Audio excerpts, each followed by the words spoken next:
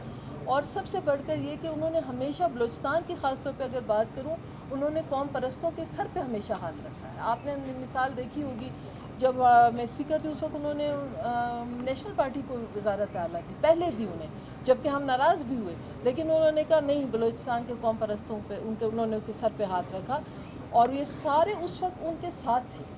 تو مجھے نہیں سمجھ آ رہی کہ اس وقت سردار اختر مینگل صاحب محترم ہیں، ان کا ایک سیاسی بیک گراؤنڈ ہے ہمارے لیے، لیکن اس وقت یہ بات اس حالات میں، جب کہ بلوچستان ایک انٹرنیشنل لیول کی صورتحال اختیار کر گیا ہے، اس وقت انہیں اس طرح کے سچویشن میں نہیں لانا چاہیے. اس وقت ہمیں اپنے ریاست کی بات کرنا چاہیے. میڈم یہ بتائیں، وہ کہتے ہیں کہ سڑک، اور دوسری بات یہ کہہ رہے ہیں کہ ایک خاتون کراچی میں بھی گرفتار ہوئی تھی، 3 دن کے بعد ایم پی او وزیر اعلیٰ سندھ نے واپس لے کے اس خاتون کو رہا کر دیا. تو آپ لوگوں کی ایسی کیا مجبوری ہے کہ وہ 3 MP واپس نہیں رہ سکتے، اور آپ کے اختیارات انہوں نے سوال اٹھایا؟ دیکھیں جی، سندھ کا اپنا ایک ایشو ہے، وہاں کے اپنے معاملات ہیں، وہاں اس کے اپنا لا اینڈ آرڈر کے سلسلے ہوں گے، وہ اس تحت دیکھ رہے ہیں. یہاں پر جس طریقے کا رویہ رکھا گیا وہ سب آپ لوگوں کے سامنے ہے. یہاں پر جس طرح ٹرین پہ حملہ ہوا اور اس کے بعد جو یہاں پر لاشیں آئیں، یہ میرے خیال میں اس کو ریپیٹ کرنے کی ضرورت نہیں ہے، وہ سب آپ لوگوں کو پتہ ہے. جب اس طرح کا عمل ہو تو آپ مجھے بتائیں کہ کس طرح رہائی ملے گی. یہ ابھی ڈیسائیڈ کورٹ میں کرنا ہے، ہم نے نہیں کرنا ہے.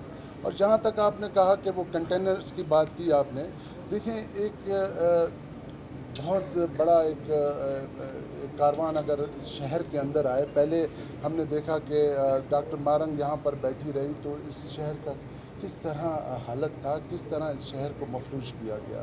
سردار صاحب کو تو گورنمنٹ نے آفر بھی دی، میرے خیال میں وہ ایک اسٹیڈیم تھا کہ آپ وہاں تک آ جائیں تو ہم آپ کو سیکورٹی بھی میرے خیال میں دیں گے، ہر حوالے سے ہم آپ کا وہاں پر خیال میں رکھیں گے. لیکن انہوں نے نہیں مانا. وہ اپنی مرضی سے یہاں پر آ کر پورے، جب وہ یہاں پر آتے میں سمجھتا کہ شہر کا سچویشن بھی خراب ہوتا. جو آج کل کے حالات چل رہے ہیں آپ لوگوں کے سامنے ہیں، لا اینڈ آرڈر کی سچویشن بھی خراب ہوتی. تو گورنمنٹ کی ذمہ داری ہے کہ ان سب کو دیکھنا، ان چیزوں کو ٹھیک کرنا ریاست کی ذمہ داری ہے. ریاست نے اپنی ذمہ داری نبھائی ہے، اور میں پھر یہ کہوں گا کہ ان کا وہاں پر زیادہ بیٹھنا بڑا غیر مناسب ہے.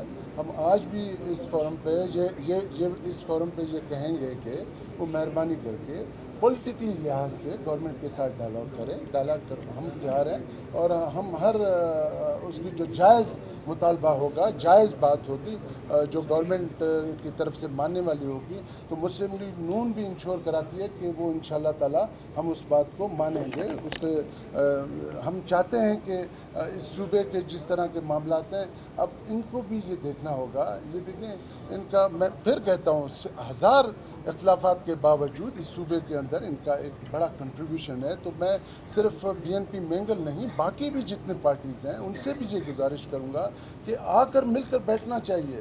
اب ہمیں اس صوبے کو اس طرح نہیں ہم آگے لے جا سکتے ہیں. ہم نے ابھی ڈیسائیڈ کرنا ہے سب نے مل کر کہ اس صوبے کو کس طرح آگے لے جایا جائے. تو میرے خیال میں اب اس کی اشد ضرورت ہے کہ جتنی جلدی ہو سکے جتنے اکابرین ہیں مختلف پارٹیز کے تو سب کو بیٹھ کر اس مسئلے کا حل نکالنا. سر صاحب ایک بات بتائیں کہ لگتا ایسا ہے کہ گورنمنٹ کے اندر بھی اب عام پیدا کیا جا رہا ہے. میڈم گئیں تو